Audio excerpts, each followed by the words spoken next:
The continuing collapse of public trust in Facebook is welcome news to those of us who have been warning about the perils of data extractivism for years. It's reassuring to have final, definitive proof that beneath Facebook's highfalutin rhetoric of building a global community that works for all of us lies a cynical, aggressive project of building a global data vacuum cleaner that sucks from all of us. Like others in this industry, Facebook makes money by drilling deep into our data selves. Pokes and likes is simply how our data comes to the surface, much like energy firms drill deep into the oil wells, profits first, social and individual consequences later. Furthermore, the rosy digital future, where cleverly customized ads subsidize the provision of what even Mark Zuckerberg calls social infrastructure, is no longer something that many of us will be taking for granted.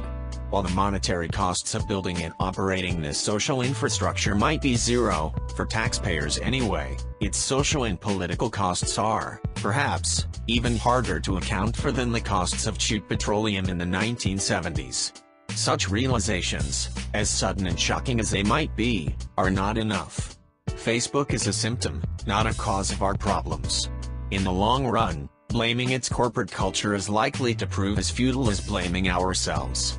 Thus, instead of debating whether to send Zuckerberg into the corporate equivalent of exile, we should do our best to understand how to reorganize the digital economy to benefit citizens, and not just a handful of multi-billion-dollar firms that view their users as passive consumers with no political or economic ideas or aspirations of their own. The obstacles standing in the way of this transformative agenda are many and, worse, they are structural, not likely to be solved with a clever app. These obstacles stem primarily from the disquieting dynamics of contemporary capitalism, which is more stagnant than our obsession with innovation and disruption betrays, rather than from our supposed addiction to social networking or tech companies' abuse of that addiction. First of all, while we might keep bashing big tech all we like, one cannot easily ignore the fact that Facebook, along with Alphabet, Amazon, Microsoft and others, have been key to boosting the U.S. stock market to record heights. They have ensured a modicum of prosperity at a time when the rest of the economy is still struggling with the fallout from the financial crisis.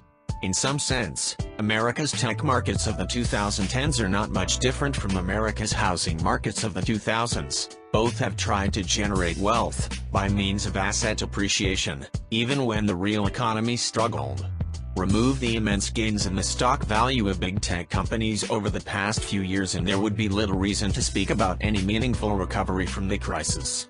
This, if anything, is the main reason why America is unlikely to do anything to tie the hands of its tech giants, especially when China's tech companies are increasingly flexing their muscles and expanding overseas.